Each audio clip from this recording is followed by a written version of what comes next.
میاں محمد بخش علیہ الرحمہ انہوں نے کچھ شعر بڑے فکر آخرت کے حوالے سے لکھے ہیں. مان نہ کری حسن گنے دا وارث کون حسن دا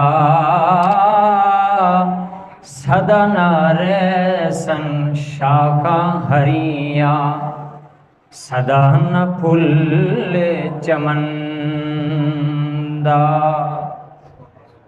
لکھ ہزار بہار حسن دی خاکوں ویچ سما نی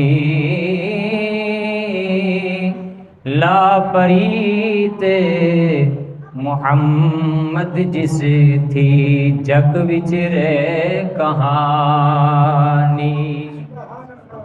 اے دنیا ایک مسافر خانہ کوئی آوے کوئی جاوے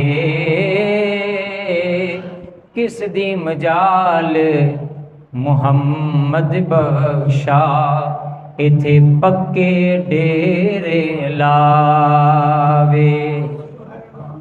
مگر شکاری کرے تیاری باغ چریں دیاں ہرے نا جو جمیا اس مرنا کر جو چڑھیا اس لینا. لکھ ہزار بہار حسن دی خاکوں ویچ سمانی لا پریت محمد جسے تھی جگ وچ رے کہانی. لوئی لوئی بھر لے کڑیے جے تو بانڈا برے نا شام بئی بن شام محمد گھر جاندی تو ڈرے نا. جاندی واری تو بنیا ڈرونا ہاتھ کوئی نہ لاوے جنہ لئی تو پاپ کمائے او نیڑے نہ آئے. یہ بالکل ہی ساری باتیں حقیقت ہیں. یہ ہمارے سامنے کے معاملات ہے. بندہ فوت ہو جائے نا اکثر مائیں چھوٹے بچوں کو قبرستان نہیں جانے دیتی, ڈر لگتا ہے. حالانکہ وہاں ہمارے وہ پیارے پیارے ہیں کہ جن کے بغیر ہمارا ایک پل نہیں گزرتا تھا. قبرستان میں ہمارے وہ مدفون ہیں. پھر غسل کفن کا وقت آئے تو وہی بچے جو اپنے باپ کے لیے, اپنے چچا تایا کے لیے, اپنے بہن بھائیوں کے لیے, وہ بچے جو ایک لمحہ نہیں گزارتے تھے ان کے لیے بھی ڈر لگتا ہے. اکثر مائیں کہتی ہیں کہ اب قریب نہیں جانا, اب ان سے بچوں کو ڈر لگتا ہے. حالانکہ وہ سارے کے سارے دنیا میں زندگی میں حرام و حلال جائز و ناجائز جو کچھ بھی کرتا رہا وہ اپنے بچوں کی خاطر ہی کرتا رہا, اپنے بچوں کی خاطر وہ کرتا رہا. تو احباب ذی وقار سوچنے کی بات یہ ہے اور بار بار سوچنے کی بات یہ ہے کہ ہم نے قبر میں اکیلے تنہا ہی جانا ہے. آج کل تو حالات ایسے ہیں, ہم سب کے سامنے ہے, ہارٹ اٹیک جیسی اور مختلف موذی بیماریاں اس قدر شدید ترین بیماریاں ہیں کہ پتہ ہی نہیں چلتا. صبح کے وقت اچھا بھلا انسان ہوتا ہے اور رات کو بندہ قبر میں چلا جاتا ہے. یہ ہمارے سامنے حقائق موجود ہیں. بے شمار موتیں, بے شمار. اب ایکسیڈنٹ ہو گیا, حادثہ ہو گیا, ہارٹ اٹیک ہو گیا, میجر ہارٹ اٹیک ہو گیا, پتہ ہی نہیں چلتا کہ کون سی بیماری نے پیٹ میں جنم لیا, اور اس وقت پتہ چلتا ہے کہ بندے کا جب آخری سانس نکل جاتا. تو سوچنے کی بات یہ ہے, وہ ایک بزرگ تھے, نیک بزرگ تھے، ان کو کسی نے دیکھا کہ وہ بازار میں مسکرا رہے تھے، تو کسی نے پوچھا حضرت کیا بات ہے، آپ مسکرا رہے ہیں، اکیلے ہی مسکرا رہے ہیں، کیا وجہ ہے؟ تو انہوں نے کہا کہ میں ان لوگوں کو دیکھ رہا ہوں اپنی یاد، اپنی باتوں میں، کاموں میں مشغول ہیں، اس ذات کو بھولے ہوئے ہیں، اس کی طرف توجہ نہیں کر رہے، اس کو منا نہیں رہے ہیں۔ کیوں؟ کہ آج وہ مان رہا ہے، یہ مان نہیں رہے، اپنے کاموں میں مشغول ہیں، اپنی ذمہ داریوں میں، اپنی باتوں میں، اپنے کاموں میں لگے ہوئے۔ تو پھر کچھ دنوں بعد اس بزرگ کو دیکھا کہ وہی قبرستان میں دیکھا، پھر مسکرا رہا۔ کسی نے پوچھا حضرت کیا بات ہے، آج پھر قبرستان میں مسکرا رہے ہیں؟ تو اس بابا جی نے کہا بیٹا بات یہ ہے کہ اس دن وہ مان رہا تھا، یہ نہیں مان رہے تھے، لیکن آج یہ مان رہے ہیں، وہ نہیں مان رہا۔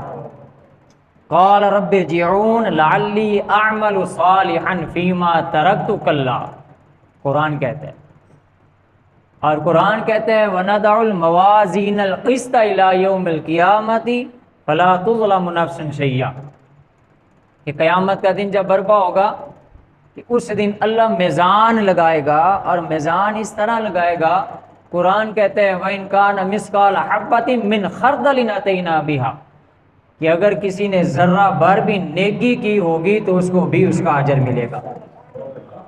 فَمَن يَعْمَلْ مِثْقَالَ ذَرَّةٍ خَيْرًا يَرَهُ وَمَن يَعْمَلْ مِثْقَالَ ذَرَّةٍ شَرًّا يَرَهُ، ذرہ بھر بھی نیکی کی ہوگی اس کا اجر ملے گا، ذرہ بھر برائی کی ہوگی تو اس کی بھی سزا ملے گی۔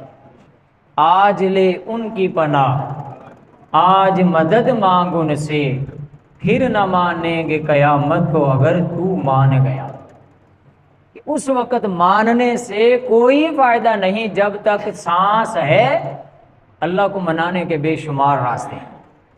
اللہ کی ذات تو وہ ذات ہے کہ دنیا کا ایک قاعدہ ہے کہ کوئی بیٹا والدین کا نافرمان ہو جائے اسے آگ کاٹ دیا جاتا ہے، پولیس مجرم سے نفرت کرتی ہے، اسی طرح جو ماتحت لوگوں کے ساتھ ظلم و ستم کی انتہا کرتے ہیں، لیکن میرا رب اتنا کریم ہے، اتنا کریم ہے، وہ تو انسان کو بار بار کہتا ہے یا ایھا الانسان ما غرک بربک الکریم، اے انسان کہاں بھٹک رہا ہے، ایک بار میری بارگاہ میں تو آج جھکنا تیرا کام ہے، معاف کرنا میرا کام ہے۔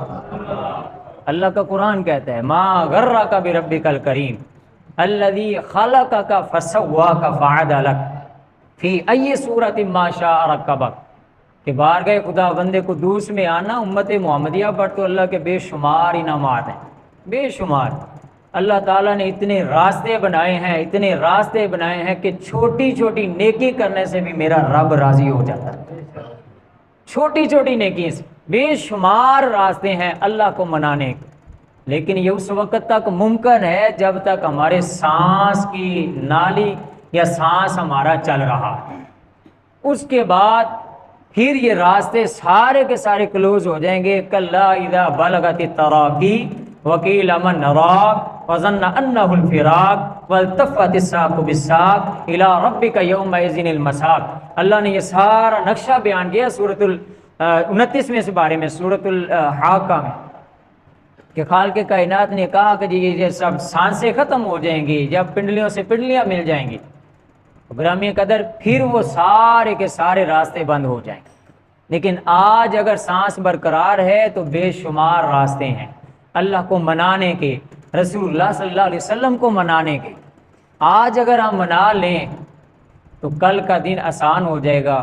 میں اکثر یہ جملہ عرض کرتا رہتا ہوں، ہمارے پیر و مرشد پیر سید افضل حسین شاہ جماعتی رحمۃ اللہ تعالی علیہ فرمایا کرتے تھے کہ نماز پڑھو اس سے پہلے کہ تمہاری نماز پڑھی جائے، کہ جب تک سانس ہے اس وقت تک ہم نماز پڑھنے کے قابل ہیں، جب ہماری نماز پڑھی گئی تو اس کے بعد ہم قابل نہیں رہیں گے۔ پھر جو ہم نے کمایا، جو ہم نے کیا، جو ہم نے کچھ کیا، وہ سارے کا سارا اس کا بھگتنا ہے۔ لہا ما کسبت وعلیہا ما اکتسبت ربنا لا تؤاخذنا ان نسینا او اخطانا۔ اور یہاں پھر ایک بڑی قابل غور بات ہے ہم سب کو یہ بات معلوم ہے کہ قیامت کا دن ہوگا، ہمارا ایمان کا ایک حصہ ہے کہ ہم قیامت پر ایمان رکھتے ہیں۔ آمنت باللہ و ملائکتہ و کتبہ و رسلہ والیوم الآخر والقدر خیرہ و شرہ من اللہ تعالی والبعث بعد الموت۔ آخرت پر ایمان رکھنا ہمارے ایمان کی علامت ہے۔ قرآن مجید میں تقریباً تہائی حصہ، تقریباً 10 سپارے اگر قرآن مجید کا ٹوٹلی مطالعہ کیا جائے تو 10 حصے آخرت پر مبنی ہیں۔ تہائی حصہ آخرت کے حوالے سے اللہ تبارک و تعالیٰ نے بیان فرمایا ہے قرآن مجید میں۔ تو ہمیں پتہ ہے اللہ کی بارگاہ میں ہم نے حاضر ہونا ہے تو بڑی قابل غور بات ہے۔ ہم اگر کسی محفل میں جاتے ہیں، کسی فنکشن میں جاتے ہیں، کسی مجلس میں جاتے ہیں، کسی جگہ جاتے ہیں تو ہم اپنے آپ کو بنا سنوار کے جاتے ہیں۔ جو ہماری توفیق ہے ہم لباس اچھا پہن کے جاتے ہیں، اپنے آپ کو اچھا بنا کے جاتے ہیں، 4 بندوں میں بیٹھنا ہے، یہ ایک عام محفل کی بات ہے۔ پھر تھوڑی سی اس سے اسٹینڈرڈ قسم کی ہو، اس کے لیے بندہ اور زیادہ تیاری کرتا ہے، پھر اس سے اور زیادہ پلس ہو، اسٹینڈرڈ قسم کی زیادہ ہو جس میں زیادہ امیر ترین یا کوئی اچھی فنکشن ہو، اس میں پھر وہ اپنی استطاعت سے بڑھ کے تیاری کر کے جاتا ہے، طاقت سے بھی بڑھ کے۔ میری بات سمجھ آ رہی ہے نا؟ ہم تیاری کر کے جاتے ہیں اپنے آپ کو اچھا بنانے کے لیے، اچھا دکھانے کے لیے، اپنے آپ کا وقار برقرار رکھنے کے لیے۔ تو کبھی ہم نے سوچا ہے کہ یہاں تو چند لوگوں کی محفل ہے، 1000 ہوں گے، 2000 ہوں گے، 100 کی تعداد میں ہوں گے، لیکن جو قرآن نے قیامت کا نقشہ بیان کیا ہے، وہاں جب ہم نے جانا ہے تو وہاں آدم سے لے کر قیامت تک سارے انسانوں کا گروہ ہوگا۔ وہ صرف 100 کی تعداد میں نہیں، ہزاروں کی تعداد میں نہیں، اربوں سے بھی پلس ہے۔ آج تو 7-7.5 ارب دنیا کی آبادی ہے، اس وقت اگر بندہ تصور کرے جس وقت ساری مخلوق ہے، تو اللہ کے قرآن نے بیان کیا وہاں 2 طرح کے لوگ ہوں گے، یوم تبیض وجوہ و تسود وجوہ، یا تو سیاہ چہرے والے یا پھر سفید چہرے والے۔ چوتھا سپارہ اللہ کا قرآن کہتا ہے یا پھر ہوں گے سیاہ چہرے والے، یوم تبیض وجوہ و تسود وجوہ فاما الذین اسودت وجوہہم، جن کے سیاہ چہرے ہوں گے، اکفرتم بعد ایمانکم فذوقوا العذاب بما کنتم تکفرون، اللہ کا قرآن کہتا ہے۔ اور دوسرے کون سے چہرے ہوں گے؟ واما الذین ابیضت، جن کے چہرے چاند یا سورج کی مثل چمک رہے ہوں گے، ففی رحمت اللہ، وہ اللہ کی رحمت میں ہوں گے۔ اب ہم نے اپنا محاسبہ کرنا ہے، اور نبی علیہ السلام نے فرمایا، بخاری اور مسلم شریف کی حدیث مبارکہ ہے، کریم آقا صلی اللہ تعالیٰ علیہ وسلم نے فرمایا کہ میں اپنی امت کی پہچان اعضائے وضو کے چمکنے کی وجہ سے کروں گا۔ کہ بندہ جب وضو کرتا ہے، جن جن اعضاء کو دھوتا ہے، قیامت کے دن اللہ کے حکم سے وہ چاند کی مثل چمک رہے ہوں گے۔ تو 2 کیٹیگری کے لوگ جس میں ساری دنیا ہوگی، کوئی انسان باقی نہیں رہے گا۔ یومئذ تعرضون لا تخفی منکم خافیہ، کوئی پوشیدہ نہیں ہوگا، سارے سامنے ہوں گے۔ تو اس وقت کے لیے ہم نے تیاری کرنی ہے، اس وقت جس میں نہ کوئی چھپ سکتا ہے، نہ کوئی عذر کر سکتا ہے، نہ کوئی بہانہ لگا سکتا ہے، نہ کوئی اور طریقہ اختیار کر سکتا ہے۔ تو وہاں قرآن کہتا ہے 2 ہی چہرے ہوں گے، یا پھر چمک رہے ہوں گے یا پھر ان کے چہرے سیاہ ہوں گے۔ فاما من اوتی کتابہ بشمالہ، پھر جن کے چہرے سیاہ ہوں گے، نامہ اعمال قرآن کہتا ہے ان کے بائیں ہاتھ میں ہوگا۔ جن کے چہرے چمک رہے ہوں گے، ان کا نامہ اعمال ان کے بائیں ہاتھ میں دے دیا جائے گا۔